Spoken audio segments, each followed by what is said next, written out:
వివిధ భారతి యూట్యూబ్ ప్రేక్షకులకు స్వాగతం, సుస్వాగతం. ఇంతకుముందు భాగంలోని కథలకు కొనసాగింపుగా ఈరోజు ఇంకొన్ని కథలను మనం విందాం.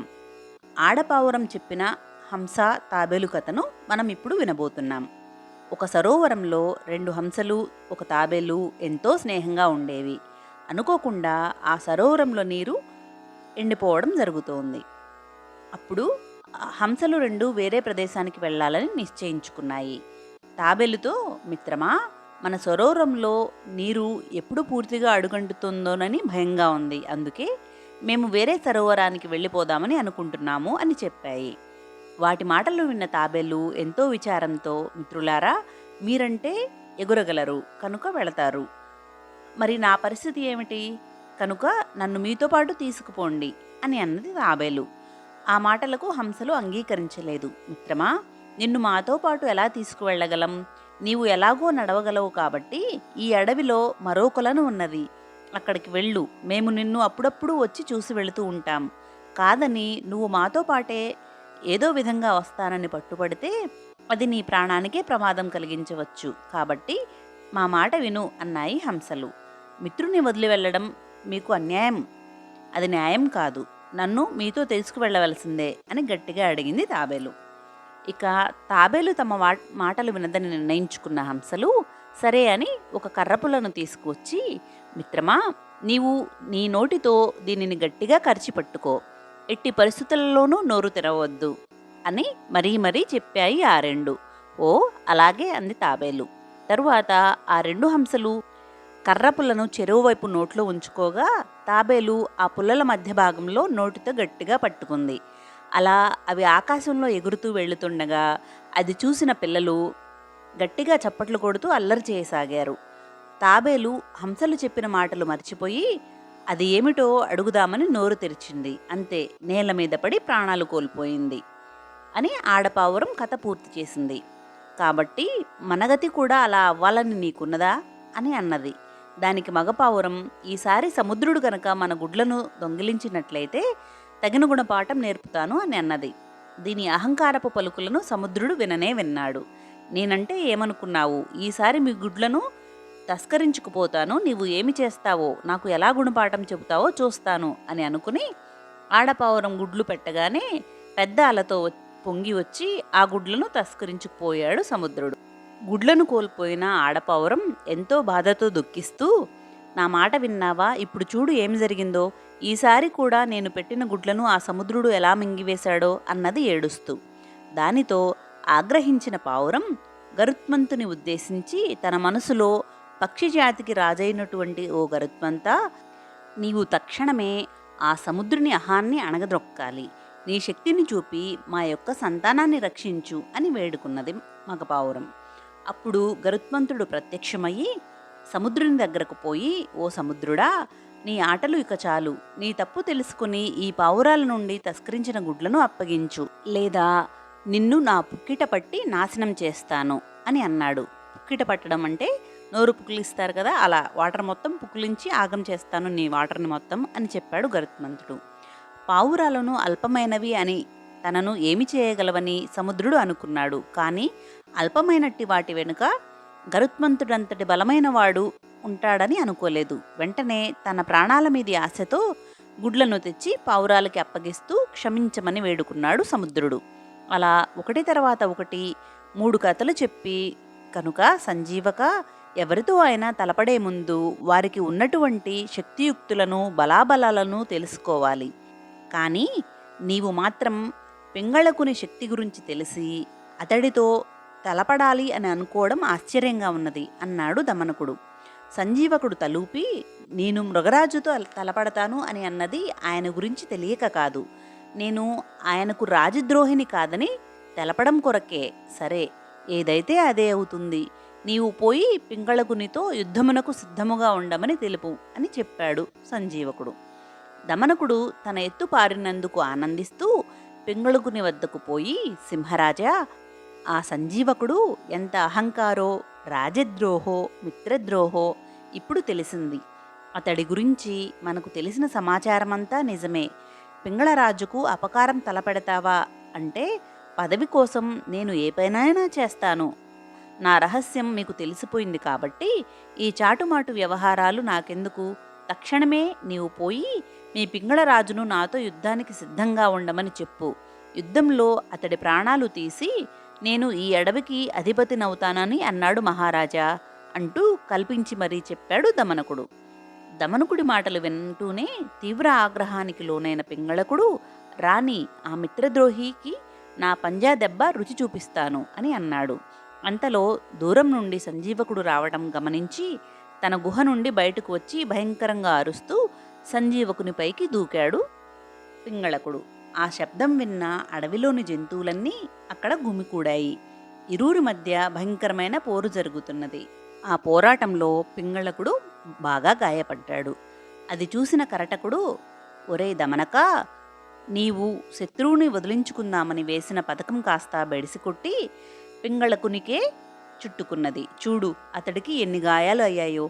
అసలు నీ వంటి బుద్ధిహీనునికి సలహా ఇవ్వడం నాది తప్పు. పూర్వము నావలనే ఒక పక్షి కోతులకు సలహా ఇచ్చి హాని తెచ్చుకున్నది. ఆ కథను చెబుతాను విను అంటూ దమనుకునితో ఇట్లు చెప్పసాగాడు కరటకుడు. కరటకుడు చెప్పిన కోతులు పక్షి కథ మనం ఇప్పుడు వినబోతున్నాం. ప్రియమప్యహితం న వక్తవ్యం అంటే ప్రియమే అయినా హితం కానిది చెప్పకూడదు అని అర్థం. ఒక అడవిలో కొన్ని కోతులు నివసిస్తున్నాయి. ఒక చలిరాత్రి అవి చలికి వణికిపోతూ ఉండగా వాటికి కొన్ని మినుగురు పురుగులు కనిపించాయి. కోతులు ఆ మినుగురు పురుగుల కాంతిని చూసి మంట అనుకొని భ్రమపడి వాటిని పట్టుకుని కుప్పగా పోసి దాని చుట్టూ కూర్చున్నాయి. అయినా వాటికి చలి తగ్గలేదు. వీటి అవస్థలను చూస్తున్న చెట్టు మీద పక్షి జాలిపడి, ఓ కోతులారా, ఆ మిణుగురు పురుగులతో మీకు చలి తగ్గదు. కొన్ని ఎండుకట్టెలు తీసుకొని వాటిని చెకుముకి రాళ్లతో నిప్పు రప్పించి అంటించండి. అప్పుడు మంట వస్తుంది. దానితో చలి కాచుకోండి అన్నది పక్షి. పక్షి మాటలు విన్న ఒక కోతి, అంటే మాకు నిప్పు కూడా ఏదో తెలియదని ఎగతాళి చేస్తున్నావా? ఉండు, నిన్ను ఇప్పుడు ఏం చేస్తానో అంటూ దానిని దొరకబుచ్చుకొని మెడ విరిసి చంపేసింది. ఈ కథ విన్న దమనకుడు కోపంగా, అంటే నేను బుద్ధిహీనుడనని నీ ఉద్దేశ్యమా అన్నాడు. నీవు కోతి వంటి బుద్ధిహీనుడవని కాదు, కానీ నీ స్వలాభం కోసం పులితోలు కప్పుకొని మోసపోయిన గాడిదవి కాకూడదని అన్నాడు కరటకుడు. ఎవరా గాడిద, ఏమా కథ అన్నాడు దమనకుడు. కరటకుడు చెప్పిన పులితోలు కప్పుకున్న గాడిద కథను మనం ఇప్పుడు వినబోతున్నాం. స్వభావో దురతిక్రమః అంటే స్వభావాన్ని అతిక్రమించడం కష్టం అని అర్థము. ఒక ఊరిలో రాములు అనే ఓ చాకలి ఉండేవాడు. అతని దగ్గర 2 గాడిదలు ఉన్నాయి. అవి రోజు బట్టల మూటలను ఇంటి దగ్గర నుండి కాలువకి, కాలువ దగ్గర నుండి ఇంటికి చేరవేస్తూ అతనికి సహాయంగా ఉండేవి. 2 గాడిదలలో ఒక గాడిద బాగా ముసలిది అయిపోయింది. అది అంతకుముందులాగా బట్టలు మూటలను మోయలేక ఎక్కడ పడితే అక్కడ కూలబడిపోతూ ఉండేది. కొద్ది రోజులు దానితో ఇబ్బంది పడ్డ ఆ చాకలి దానిని కసాయివాడికి అమ్మేయాలని నిర్ణయించుకున్నాడు. అప్పుడు ఆ గాడిద, ఓ చాకలి, నన్ను కరుణించు. ఇన్నాళ్ళు నా శక్తి ఉన్నంత వరకు నీకు సేవ చేస్తూ వచ్చాను. ఇప్పుడు ముసలిదాన్ని అయిపోయానని నన్ను కసాయివాడికి అమ్మేస్తావా అంటూ ఏడ్చింది. అమ్మక ఏం చేయమంటావు? నీకు తిండి కూడా దండగా అంటూ కసురుకున్నాడు ఆ చాకలి. కానీ తనని కరుణించమంటూ ఆ గాడిద పదే పదే వేడుకోవడంతో సరే అన్నాడు చాకలి. కొద్ది రోజులు అయ్యేసరికి ఏ పని చేయకుండా ఖాళీగా ఇంట్లో కూర్చున్న గాడిదను మేపడం ఆ చాకలివాడికి బాగా భారంగా తోచింది. దాంతో ఒక ఉపాయం ఆలోచించి మరునాడు సంతకు వెళ్ళి ఓ పులితోలును తీసుకొచ్చాడు ఆ చాకలి. ఆ ముసలి గాడిదను పిలిచి, చూడు, నీకు తిండి పెట్టడం నాకు కష్టంగా ఉంది. అందుకనే ఈ పులితోలును తెచ్చాను. హాయిగా దీన్ని కప్పుకొని బయటకు వెళ్ళి రాత్రిపూట నీ ఇష్టం వచ్చిన చేలో నువ్వు కడుపు నిండా తినిరా. నువ్వు పులివి అనుకొని ఎవ్వరూ ఏమీ చేయరు అన్నాడు. గాడిద అందుకు సరే అంది. ఆ రాత్రి పులితోలు ఆ గాడిదకు కప్పి బయటకు వదిలాడు చాకలి. ఆ గాడిద సరాసరి ఊరి చివర ఉన్న జొన్నచేల వైపు వెళ్ళింది.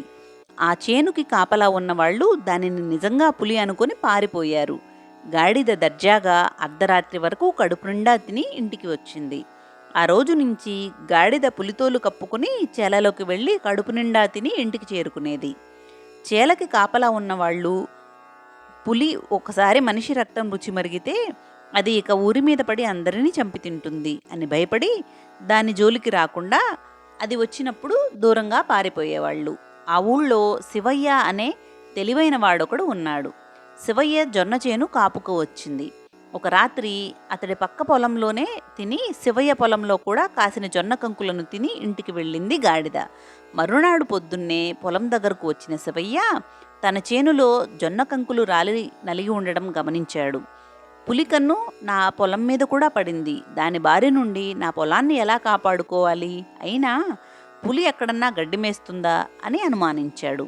తను అనుమానం నిజమో కాదో తేల్చుకోవాలని నిర్ణయించుకుని ఆ రాత్రి పొడవైన కత్తి బలమైన కర్ర తీసుకుని పొలం దగ్గరకు వెళ్ళి గట్టు మీద ఉన్న వేప చెట్టు ఎక్కి కూర్చున్నాడు శివయ్య. బాగా చీకటి పడ్డాక పులితోలు కప్పుకొని ఆ గాడిద శివయ్య పొలం దగ్గరకు వచ్చింది. సరాసరి చేలోకి దిగి తాపీగా జొన్న కంకులను తినసాగింది. కొద్దిసేపు మౌనంగా ఊరుకున్న శివయ్య పెద్దగా శబ్దం చేస్తే పులి పారిపోతుందేమోనని గొంతు మార్చి గట్టిగా అరిచాడు. ఆ శబ్దం విన్న గాడిద బొంగురుగా వినిపించిన ఆ శబ్దంని బట్టి తనలాగే జొన్న కంకులు తినడానికి తన యజమాని చాకలి రెండో గాడిదను కూడా పంపి ఉంటాడని అనుకుంటూ నేను ఇక్కడే ఉన్నాను, ఇటువైపు రా అన్నట్లు పెద్దగా ఓండ్ర పెట్టింది. ఆ అరుపును విన్న శివయ్యకు గాడిద అసలు రంగు తెలిసిపోయింది. వెంటనే చెట్టు దిగి కర్ర తీసుకుని గాడిద వెంటపడి దాన్ని కర్రతో కొట్టి చంపేశాడు అంటూ కథ ముగించాడు కరటకుడు. నీచబుద్ధి గల స్నేహితుల వల్ల మనకి కూడా ఆపదలు వస్తాయి. ఇలాగే నీచబుద్ధి ఉన్న పావురం వల్ల ఒక హంస ప్రాణాలు పోగొట్టుకుంది అన్నాడు కరటకుడు. ఎవరా పావురం, ఏమా కథ అని అడిగాడు దమనకుడు. కరటకుడు చెప్పిన నీచబుద్ధి గల పావురం హంస కథను మనం ఇప్పుడు వినబోతున్నాం. నాస్తి కలస్య మిత్రం అంటే దుష్టుడికి మిత్రుడు అనేవాడు ఉండడు అని అర్థం. మహేంద్రపురము అనే ఊరి పొలిమేరల్లో ఉన్న ఒక అడవిలో ఓ హంస పావురం ఎంతో స్నేహంగా ఉండేవి. హంస పున్నమి నాటి చంద్రునిలా తెల్లగా నిండుగా ఉండేది. దానికి చేతనైనంత వరకు ఇతర పక్షులకు సహాయం చేస్తూ ఆనందంగా జీవించేది. పావురం మాత్రం పక్షుల జాతిలో ఉత్తమ జాతికి చెందిన హంస తనకి స్నేహితుడని, తను మంచివాడు కావడం వల్లనే ఆ హంస తనతో స్నేహం చేసిందని తన జాతి పక్షుల ముందు గర్వంగా గొప్పలు చెప్పుకునేది. ఆ మహేంద్రపురంలో ఉండే వల్లభుడు అనే వేటగాడు ఒకరోజు వేట కోసం అడవికి వచ్చాడు. మిట్ట మధ్యాహ్నం వరకు వెతికినా వాడికి ఒక్క జంతువు కూడా దొరకలేదు. ఇవాళ పొద్దున్నే లేచి ఎవరి ముఖం చూశానో అడవంతా బోసిపోయినట్లుగా ఉంది అనుకుంటూ ఎండవేడికి తట్టుకోలేక దగ్గరలో ఉన్న ఓ చెట్టు కిందకు చేరి తన దురదృష్టానికి బాధపడుతూ కూర్చున్నాడు. ఆ చెట్టు మీద నిద్రపోతున్న హంస ఆ అలికిడికి నిద్రలేచి చూసింది. చెట్టు కింద కూర్చున్న వేటగాడు కనిపించాడు హంసకి. వేటగాడిని చూడగానే ఆ హంసకు జాలి కలిగింది. అలసటతో ఉన్న వేటగాడిని కాసేపు సేద తీరుద్దాం అనుకుంటూ తన పొడవైన రెక్కను విసనకర్రలా మార్చి వాడికి గాలి విసరసాగింది. ఆ చల్లని గాలికి అలసటతో ఉన్న వేటగాడికి నిద్ర వచ్చింది. ఆ చెట్టు కిందనే నిద్రపోయాడు. అదే సమయంలో అక్కడికి వచ్చిన పావురం హంస చేస్తున్న పని చూసి, నీది ఎంత జాలి మనసు, మనల్ని చంపటానికి వచ్చిన వేటగాడికి కూడా కష్టపడి గాలి విసురుతున్నావు. ఇలాంటి పాపాత్ముడికి సేవలు చేయడానికి నీకు సిగ్గుగా లేదు అని అంది. దానికి హంస, మిత్రమా, పరోపకారమిదం శరీరం అన్నారు పెద్దలు. ఎదుటి వ్యక్తి ఎలాంటివాడైనా మనకు చేతనైనంత సహాయం చేయాలి అని అంది. చెయ్యి చెయ్యి, బాగా సాయం చెయ్యి అంటూ పావురం ఎగతాళిగా నవ్వుతూ సరిగ్గా ఆ వేటగాడి మొహం మీద పడేలా రెట్టవేసి తుర్రుమంటూ ఎగిరిపోయింది. ఆ రెట్ట సూటిగా పోయి వేటగాడి ముక్కు మీద పడడంతో వాడు కోపంగా కళ్ళు తెరిచి తలపైకెత్తి చెట్టు వైపు చూశాడు. వాడికి రెక్కలను చాపి ఉన్న హంస కనిపించింది. వెంటనే బాణం అందుకుని గురి చూసి హంసను కొట్టాడు. అది సూటిగా పోయి హంస డొక్కల్లో గుచ్చుకుని దాని ప్రాణాలు తీసింది. కరటకుడు కథ ముగించి, నీచబుద్ధిగల పావురం చేసిన పనికి పరోపకారి బుద్ధిగల హంస తన ప్రాణాలను పోగొట్టుకుంది కనుక నీచబుద్ధి గల వారితో స్నేహం చేయటం ప్రమాదం అన్న సంగతి తెలుసుకోవాలి. దమనక, మూర్ఖుల మధ్య తలదూర్చి ప్రాణాలు పోగొట్టుకున్న పక్షివి కాబోకు అంటూ హితవు పలికాడు. ఎవరా పక్షి, ఏమా కథ అని అడిగాడు దమనకుడు. కరటకుడు చెప్పిన అడవి పక్షి కోతులు అనే కథను మనం ఇప్పుడు వినబోతున్నాం. పూర్వము ఓ అడవికి దగ్గరలో కొండ గుహలు ఉండేవి. ఆ గుహలలో ఓ కోతుల గుంపు ఉండేది. వాటికి ఒకరోజు ఎడారి చూడాలని కోరిక కలిగింది. ఎడారి ప్రాంతంలో ఉండే కష్టనష్టాల గురించి ఆ కోతులకు కాస్తంత కూడా అవగాహన లేదు. ఒకరోజు ఉదయం ఆ కోతుల గుంపు ఎడారి ప్రయాణానికి బయలుదేరాయి. ఒక కోతి వాటికి మార్గదర్శకుడిలా ఉండి ముందు దారి చూపిస్తూ ఉంటే మిగిలిన కోతులన్నీ దాని వెనుక వరుసగా నడవసాగాయి. మధ్యాహ్నం దాకా నడిచి అవి ఎండిపోయిన ఓ నదీ ప్రాంతం చేరుకున్నాయి. ఆ నది 2-3 మైళ్ల మించి వెడల్పు ఉంది. అది ఎండిపోవడం వల్ల బేటలు వేసిన పొడి ఇసుకతో ఎత్తుపల్లాలతో ఉందా ప్రాంతం. దానిని చూసిన కోతులు అదే ఎడారని భావించి ఆ ఎడారి అవతల ఏముందో చూడాలని ఆ నదిలో నడక మొదలుపెట్టాయి. అది ఎండాకాలం, అందులోనూ మిట్ట మధ్యాహ్న సమయం.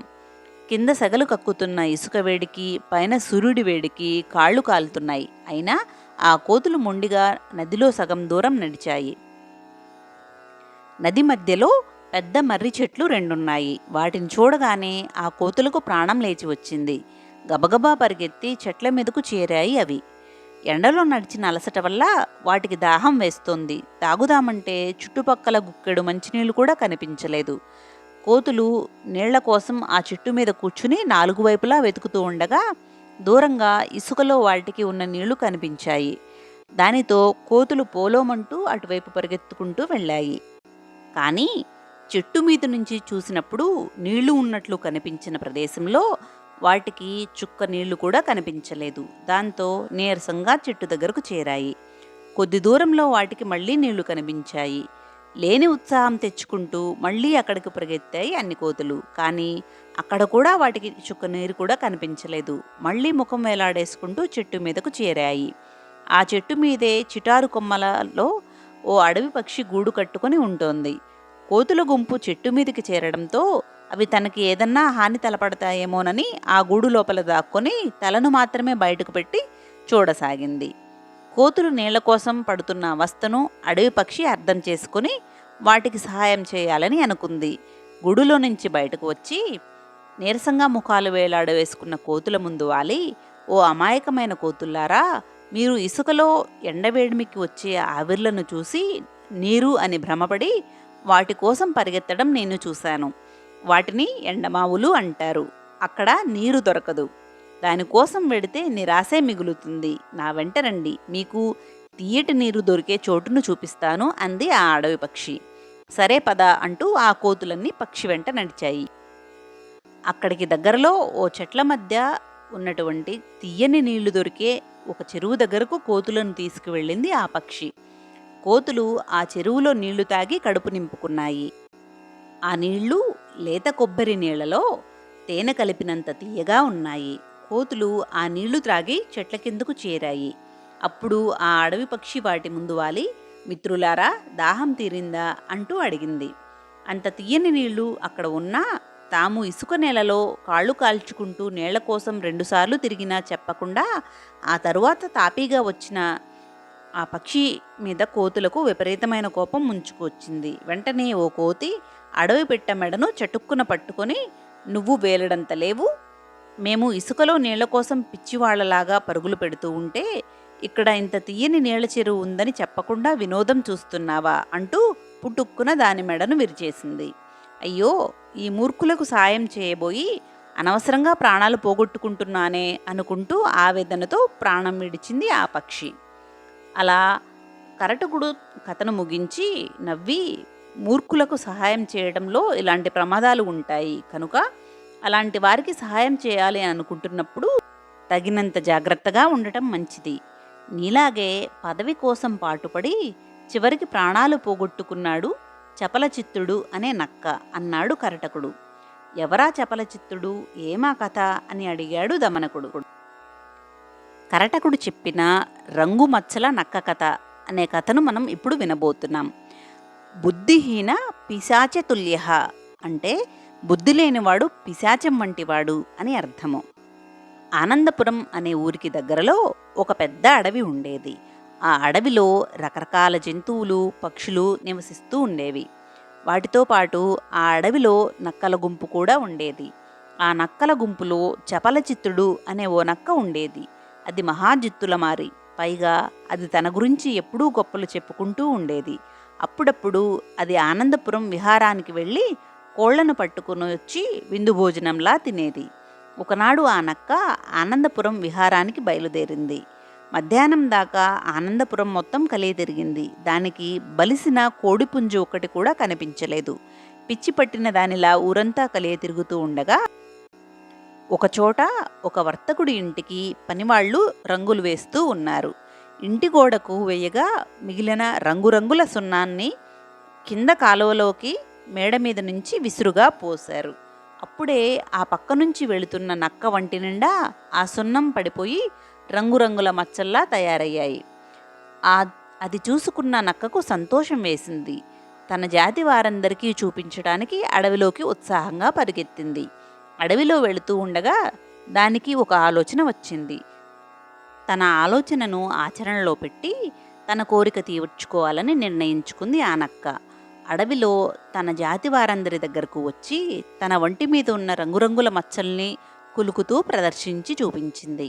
అరే చపలచిత్త, నీ ఒంటి మీద ఈ మచ్చలు ఎలా వచ్చాయి అంటూ ఉత్సాహంగా అడిగాయి తోటి నక్కలు.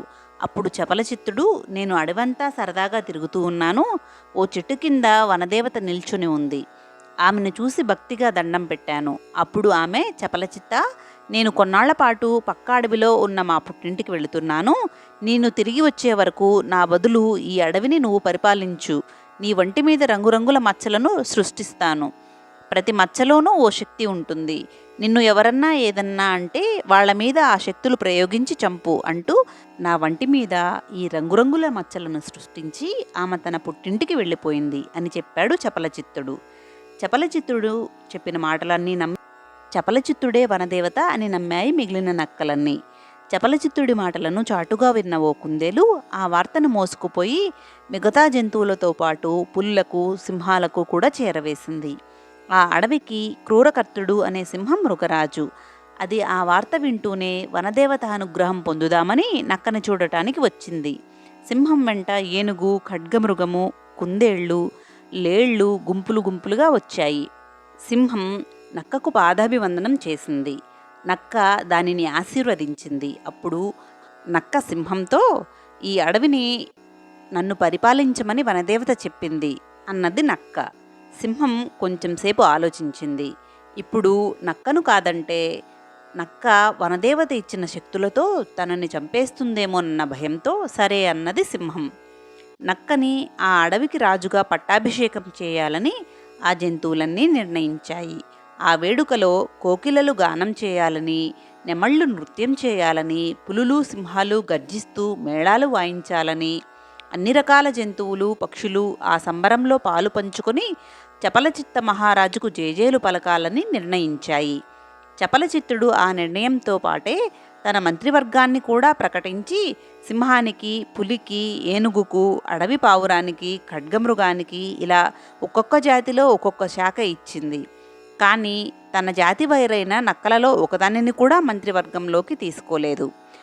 చపలచిత్తుడి మంత్రివర్గ ప్రకటనను విన్న ఓ ముసలినక్క, చపలచిత్త, అన్ని జాతి జంతువులకు మంత్రి పదవులు ఇచ్చావు, మన జాతి వారిని ఒక్కరిని కూడా మంత్రివర్గంలోకి తీసుకోలేదేం అంటూ అడిగింది. అప్పుడు చపలచిత్తుడు నవ్వి, మన జాతిలోంచి నేను రాజును అయ్యాను కదా, ఇక చాలదా అని గర్వంగా ముసలినక్కకు సమాధానం చెప్పింది.